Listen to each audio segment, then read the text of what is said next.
Shenjat e Kiametit. Kafsha. Dalja e kafshës së tokës në kohën e fundit është një prej shenjave të mëdha të Kiametit, të cilën e vërteton Kurani dhe Suneti i pastër. Argumente për shfaqjen e saj. A. Argumente nga Kurani.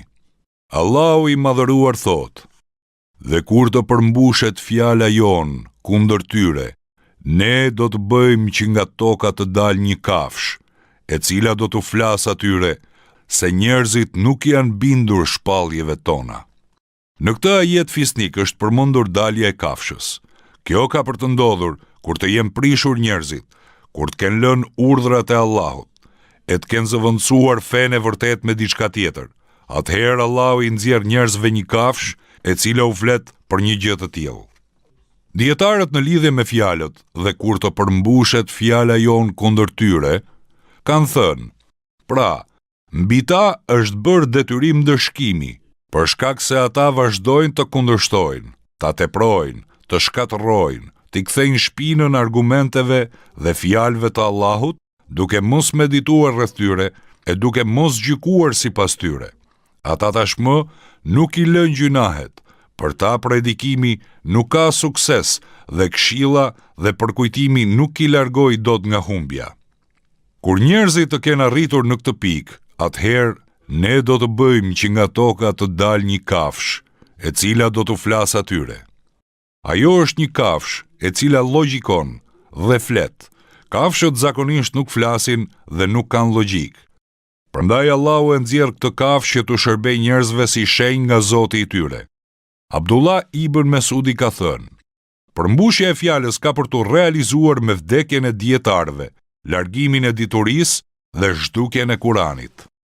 Më teja i thot: "Lexojeni sa më shumë Kuranin, përpara se ai të zhduket." Të pranishmit thanë: "Faqet e Kuranit zhduken, por si mund të zhduket ajo pjesë e Kuranit që është në krahërorët e njerëzve?" Ai tha: "Ajo largohet prej tyre natën dhe ata do të ngrihen në mëngjes të boshatisur prej tij, harrojnë la ilaha illallah dhe bien pas fjalëve të ignorancës dhe poezive të saj. Kjo do të ndodhë kur të përmbushet fjala kundër tyre." B. Argumente nga Suneti i pastër. 1.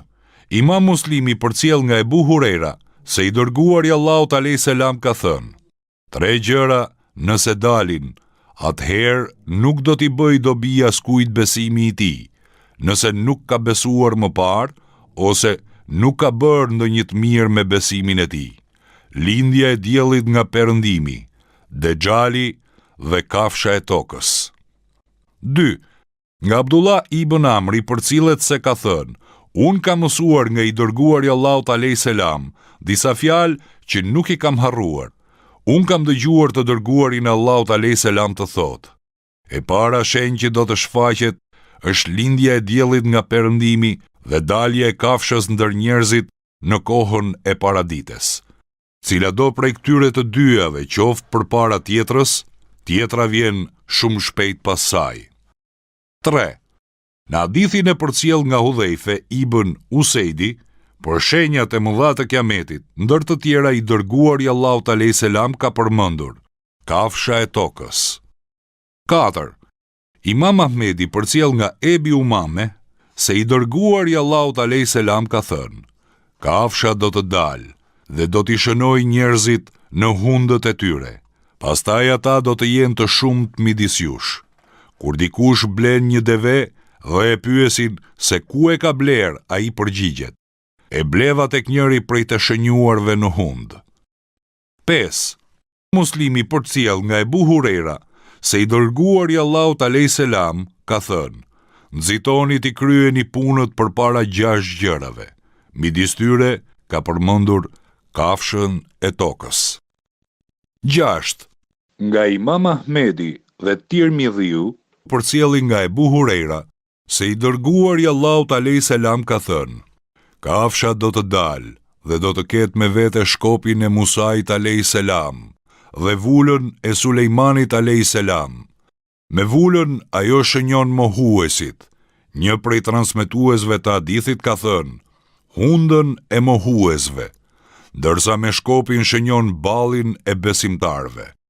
Atëherë pjesëtarët e të njëjtës sofër, kur do të mblidhen rreth sofrës së tyre, njëri do të thotë, o besimtar, dhe tjetri do të thotë, o mohues. Çfarë lloj kafshe ka për të qenë kafsha e tokës? Dietarët kanë dhënë disa mendime të ndryshme në lidhje me përcaktimin se si është kafsha e tokës, kështu që më poshtë po paraqesim disa mendime prej tyre. Mendimi i parë. Kurtubiu thotë, kjo kafshë është një prej deveve të lindura nga deveja e Saliut a.s. Ky është mendimi i parë dhe më i sakti nga të gjithë mendimet e tjerë. Allahu e di më mirë. Kurtubiu e ka mbështetur këtë mendim në hadithin e përcjell nga Ebu Daud Tayalisi, e ky nga Hudhaife ibn Usaid el Gifari, që ka thënë, i dërguari Allahut a.s. përmendi kafshën. Hudhaife përmendi tërë hadithin dhe ndër të tjera tha, ata i trembi shumë kafsha, e cila u lërinte midis qoshes dhe mekamit. Ktu nuk përmendet deveja, por Kurtubiu ka përdorur si pikë argumentimi përdorimin e fjalës arabe tergu, e cila përdoret zakonisht vetëm për devet. Kjo është kështu sepse kur u vra deveja e Saliut a.s., deveja e vogël iku e trembur. Asaj ju hap një eçar në tokë, u fut aty dhe ajo e mbuloi. Ajo do të qëndrojë në tokë derisa të dalë me lejen e Allahut. Mëtej Kurtubiu thot, sa bukur i thot autori këto vargji. Përkujto bien e devesë së Saliut, shënjon njerëzit me kufër e me iman. Ky mendim që ka përzgjedhur Kurtubiu si më të saktin, ka nevojë të rishikohet sepse hadithi me cilin ai është argumentuar ka në zinxhirin e transmetimit një person të braktisur në hadith. Mendimi i dytë. Kjo kafsh është El Gjessase, e përmendur në hadithin e Temimit Dariut, në lidhje me tregimin rreth Dexhalit. Ky mendim i atribuohet Abdullah ibn Amr ibn El Asit. Në hadithin e Temimit nuk tregohet që El Gjessase është kafsha, e cila ka për të dalë në kohën e fundit. Në hadithin e Temimit tregohet vetëm që El Gjessase është një kafsh e madhe e mbuluar me qime, të cilën e kanë pyetur cila je ti, ajo është përgjigjur, unë jam El Gjessase. Ajo është quajtur El Gjessase, spiune, sepse mbledh lajme për Dexhalin. Gjithashtu kafsha për të cilën ne po flasim, vjen dhe qorton njerëzit për mohimin që ata u bojnë fjalëve dhe argumenteve të Allahut, ndërsa El Gjessase mbledh lajme për Dexhalin. Kjo tregon se El Gjessase nuk është kafsha për të cilën ne po flasim. Mendimi i tretë. Kjo kafshë është gjarpri, i cili qëndronte në muret e rrënuar të Qabes në kohën kur nisën ta rindërtonin Kurejshët. Këtë mendim Kurtubiu ja ka atribuar Ibn Abbasit, por pa përmendur zinxhir transmetimi ose pa thënë ndonjë referencë. Këtë e ka përmendur edhe Sheukani në tefsirin e tij. Mendimi i katërt. Kjo kafsh është një njeri i cili flet, polemizon dhe debaton me bidatçinjt dhe mosbesimtarët, me qëllim që ata të ndalen prej humbjes dhe mohimit të tyre dhe të shkatërrohet ai që shkatërrohet pasi është qartësuar dhe të jetoj ai që jeton pasi është qartësuar.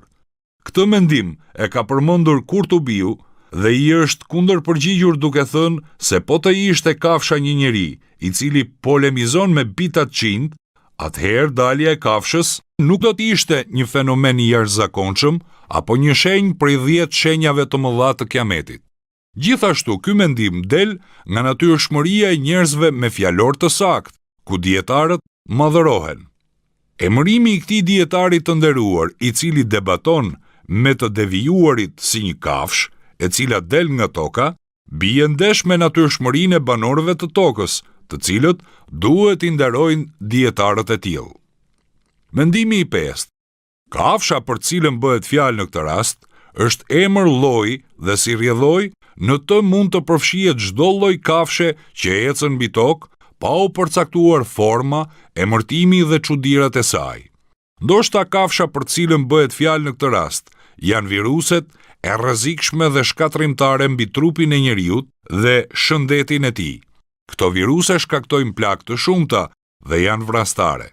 Plagët dhe mundimet që shkaktojnë këto viruse shprehin fjalë këshilluese për njerëzit, të cilët kanë zemra të vëmendshme.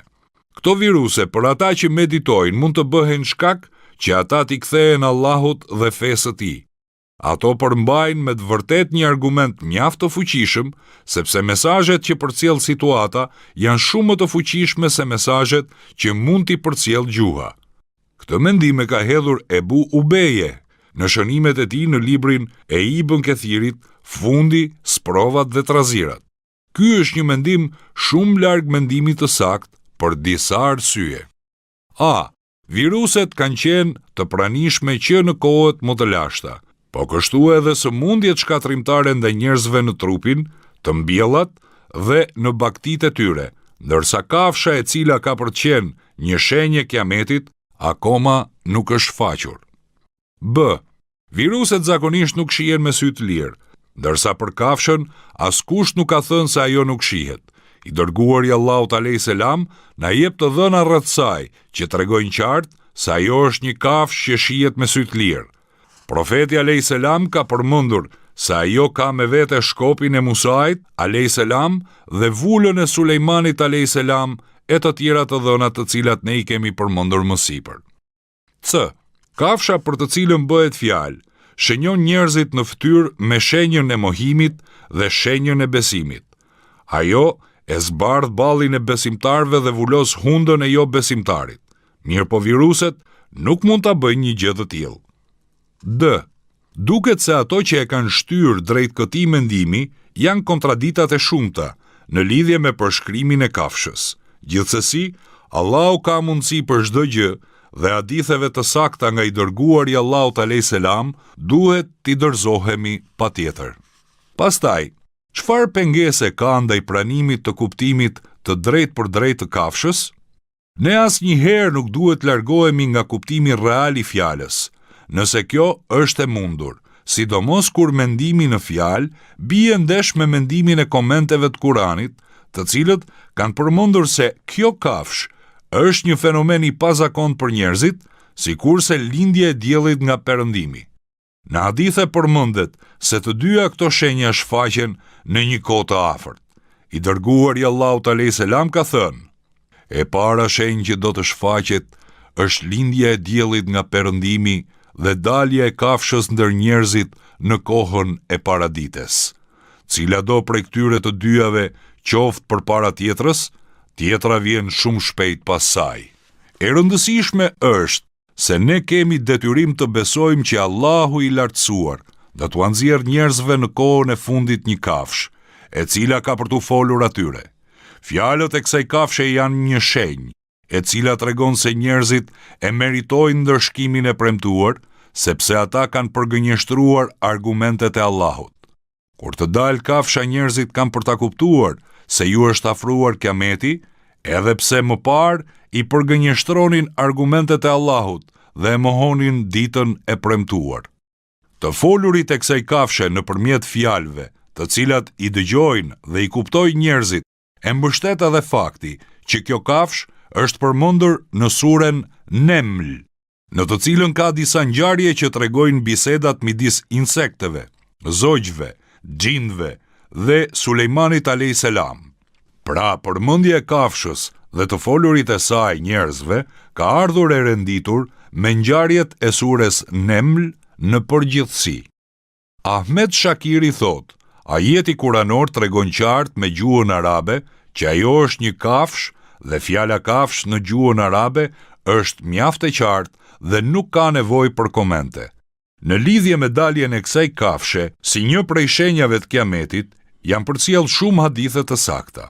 Këto hadithe bëjnë të qartë se ajo do të dalë në kohën e fundit. Në lidhje me cilësitë e saj janë përcjell fjalë të ndryshme, por që nuk I atribuohen të dërguarit Allahut alayhis salam, I cili komunikon, sqaron fjalët dhe shpalljen e Zotit të tij. Kështu që edhe nëse I braktisim, nuk kemi bërë ndonjë gabim. Mirë po disa njerëz të kohës sonë, të cilët paraqiten si musliman, midis të cilëve mbizotrojnë mendime të gabuara dhe ide të kota, që nuk dëshirojnë të besojnë në të fshehtën gajbin, që dëshirojnë të ndalen vetëm në kufijtë e materjes të ndërtuara prej mësuesve dhe frymëzuesve të tyre, ateistëve europian, paganëve liberal që janë të zgjidhur prej çdo morali e feje, njerëz të tillë nuk mund të besojnë atë që besojmë ne, dhe nga ana tjetër, ata nuk mund të dalin e të mohojnë haptazi. Kështu që llomotitin, broçkullitin, debatojnë, rrotullohen sa andej këndej, pastaj bëjnë komente të ndryshme për të larguar kuptimin e fjalës nga kuptimi i saj origjinal në gjuhën arabe. Ata arrin deri aty sa t'i shndrojnë fjalët në simbole, për shkak të mohimit që fshihet në brendësi të vetvetes së tyre. Vendi ku do të dalë kafsha. Në lidhje me vendin se ku do të dalë kafsha janë dhënë mendime të ndryshme. 1. Ajo ka për të dalë në Mekë, në xhamin më madhështore. Këtë mendim e mbështet hadithi i përcjell nga Hudhaife ibn Usaidi në tubuesin e mesëm të Taberiut, në të cilin thuhet: kafsha do të dalë prej xhamisë më madhështore. Ata do të jenë duke ndenjur kur toka do të tronditet e më pas do të qahet. 2. Kjo kafsh do të dalë 3 herë. Një herë do të dalë ndër disa njerëz të shkretëtirës, pastaj një herë ndër disa fshatra dhe pastaj do të dalë në xhamin e shejt. Përveç këtyre, ka edhe mendime të tjera që në përgjithësi vërtiten rreth mendimit që vendi ku do të dalë kafsha është xhamia e Mekës. Allahu e di më mirë këtë çështje. Puna e kafshës. Kur të dalë kjo kafshë e madhe, do të shënjoj besimtarin dhe mohuesin. Ajo do të shënjoj ballin e besimtarit derisa t'i ndriçojë, gjë e cila ka për të qenë shenjë e besimit të tij. Ndërsa mohuesit, jo besimtarit, ajo do t'i vërë një vull në hund si shenjë treguese për mohimin e tij. Allahu i madhëruar thot: ne do të bëjmë që nga toka të dalë një kafsh, e cila do t'u flasë atyre, se njerëzit nuk u janë bindur shpalljeve tona. Në lidhje me kuptimin e të folurit të kësaj kafshe, komentuesit e Kuranit kanë dhënë mendime të ndryshme. 1. Kafsha u flet njerëzve me fjalë dhe këtë mendim e mbështet këndimi i Ubej ibn Kabit, ku në vend të fjalës tukelimuhum ka kënduar fjalën tunebiuhum, e cila nuk kupton të lajmëruarit me fjalë. 2. Kafsha del dhe i plagos njerëzit. Këtë mendim e mbështet këndimi i transmetuar nga Ibn Abazi, ku në vend të fjalës tukelimuhum ka kënduar fjalën teklemuhum, që do të thot i plagos ata ose i bën me shenjë. Këtë mendim e mbështet hadithi i transmetuar nga Ebu Umame, ku i dërguari i Allahut alayhis salam ka thënë: kafsha do të dalë dhe do t'i shënojë njerëzit në hundën e tyre. Nga Ibn Abasi përcillet se ka thënë: të dyja këto do t'i bëj. Ai me këto fjalë dëshiron të thotë se kafsha ka për t'u folur njerëzve dhe ka për t'i shënjuar, pra do t'i bëj që të dyja këto punë. Ibn Kathiri ka thënë: kjo fjalë e Ibn Abasit është e mirë dhe nuk ka ndonjë pengesë që të mos pranohet. Allahu e di të saktën. Kafsha do t'i flas njerëzve me këto fjalë, që njerëzit nuk u janë bindur shpalljeve tona. Këtë e mbështet këndimi i atyre që fjalën arabe e ne e kanë kënduar me zanoren e. Në këtë rast ajeti mbart këtë kuptim: kafsha i njofton njerëzit se ata nuk janë bindur shpalljeve dhe argumenteve të Allahut. Ky lloj është këndimi i kënduesve të Kufes dhe i disa kënduesve të Basras, ndërsa kënduesit e Hijazit, Shamit dhe pjesa e tjetër e Basras e kanë kënduar këtë fjalë me zanoren i, pra ine, e cila në këtë rast është sqaruese dhe jep këtë kuptim: kafsha u flet njerëzve me fjalë të cilat u rëndojnë shumë, ose me fjalë të cilat i hedhin poshtë të gjitha fetë përveç fesë islame. Ibn Xheriri thot: mendimi i saktë në lidhje me këtë çështje është të thuhet që këto dy këndime janë të përafërta dhe shumë të njohura midis kënduesve të vendeve të ndryshme.